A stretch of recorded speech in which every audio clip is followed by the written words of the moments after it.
بس رمضان کی سب سے بڑی تیاری کیا ہے کہ اپنے دلوں کو صاف کر دو پہلے سے، کہ جس دل میں نفرت ہو، بغض ہو، کسی کے لیے غصہ ہو، کسی کے لیے کیا کیا جذبے ہوں، دل صاف کرنا۔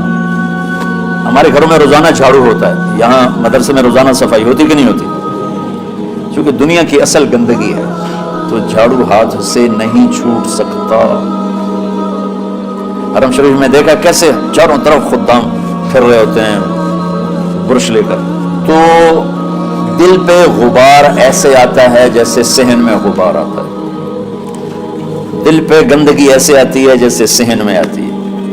تو ہم نے نظام بنایا ہوا ہے، لوگ وہ کر رہے ہیں، وہ روزانہ جھاڑو دیتے ہیں۔ تمہارا دل ایک آنگن ہے، ایک صحن ہے، اس میں بغض، نفرت، حسد، پتہ نہیں کیا کیا گندگیاں آئیں گی اور آتی رہیں گی۔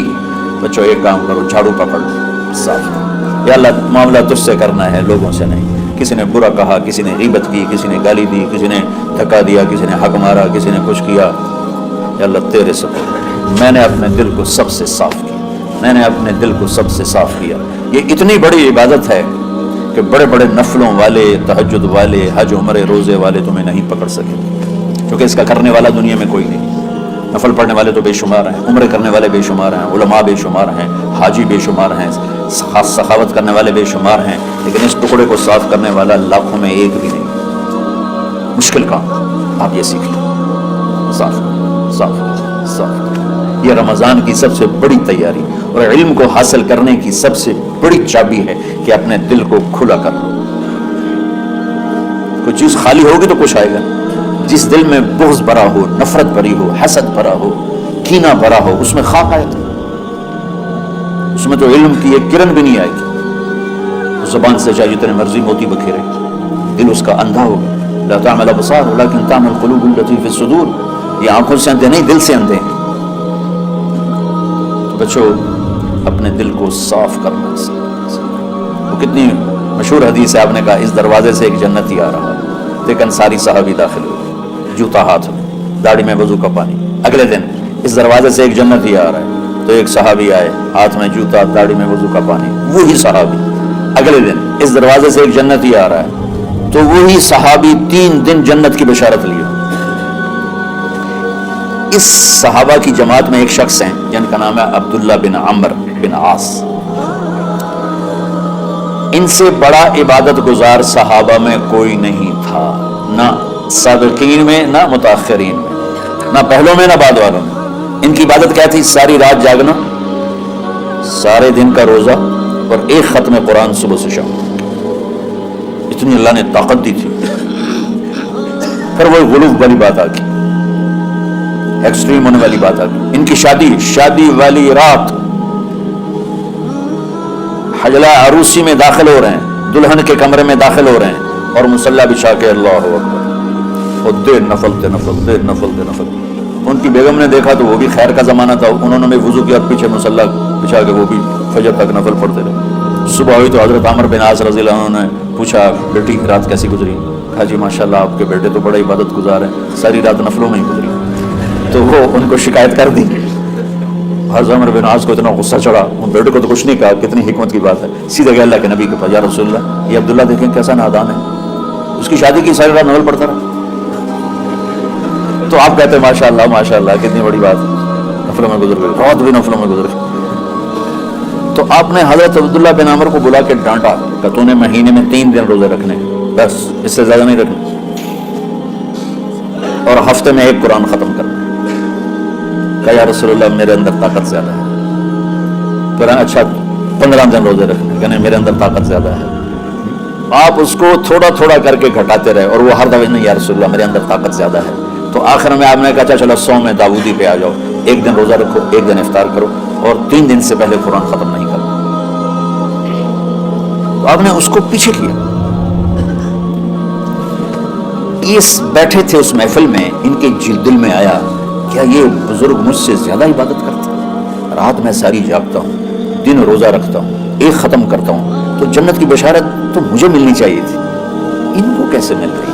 یہ کسی کتاب میں نہیں لکھا کہ یہ ان کا جذبہ تھا، لیکن چونکہ میں ان کی سیرت کو جانتا ہوں تو مجھے خیال آتا ہے کہ ان کی نفسیات میں یہ بات آئی ہوگی، چونکہ صرف انہیں کو خیال آیا کہ میں جا کے دیکھتا ہوں کہ یہ بزرگ کیا کرتے ہیں۔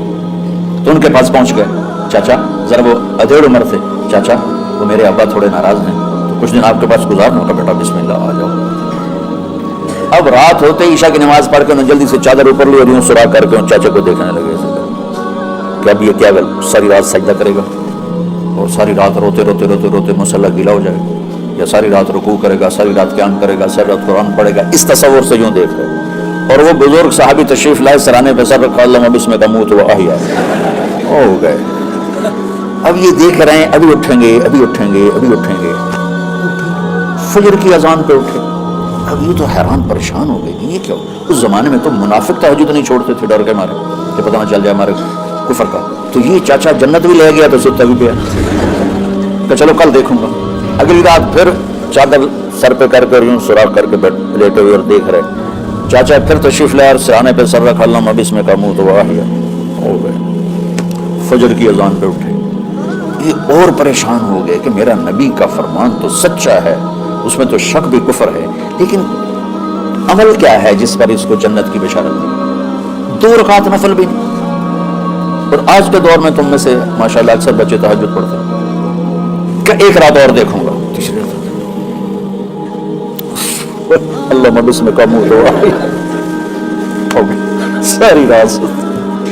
تو تیسری رات پھٹ پڑے عبداللہ بن عمر, کہنے کہ چاچا میری ابا سے کوئی لڑائی نہیں تھی, 3 دن میں تیرے بارے میں سنتا رہا, جنتی جنتی جنتی. میں دیکھنے آیا تھا کہ آپ کیا کرتے ہیں. آپ تو کچھ بھی نہیں کرتے ہو, ساری رات سوتے رہتے ہو, آپ کیا کرتے ہو؟ میں کہا بیٹا یہی ہے جو تم نے دیکھا ہے. اب ان کو سمجھ میں نہیں آ رہا کہ یہ جوڑ کیسے بٹھاؤں, ادھر جنت کی بشارت, ادھر ساری رات خراٹے. اب یہ اس میں جوڑ کیسے بٹھاؤں, کیونکہ نبی کی بات تو غلط ہو نہیں سکتی. تو اب وہ نا ایسے نا بڑے بے دل سے ہو کر واپس مڑے, پتہ نہیں کی چکر ہوئے گی کوئی گل. جب وہ دروازے تک پہنچے تو کہنے لگے بیٹا ادھر آنا. واپس آ گئے. اب میں تمہیں اصل راز کی بات بتاتا ہوں. کیا تو یہاں ہاتھ رکھا کا یہ جو دل ہے نا, اس میں کسی انسان کی نفرت نہیں. اور جب اللہ کسی کو رزق دیتا ہے, عزت دیتا ہے, مجھے کبھی حسد نہیں ہوا, مجھے خوشی ہوتی. تو عبداللہ بن عمر نے کہنا تھا ہاں یہ بات ہے. نہیں, انہوں نے کہا ہاضا ہوا, اچھل کے کہنے لگے ہاضا ہوا, ہاں ہاں ہاں یہی ہے یہی ہے یہی ہے. پھر کہنے کہ چاچا پر یہ میرے بس کا نہیں, کون کرے گا یہ. اتنے بڑے آدمی ہو کر کہہ رہے ہیں کہ یہ میرے بس کا نہیں. تو بچوں, دنیا میں جنتی بننا ہے اور علم اللہ سے لینا ہے تو اسے صاف کرو.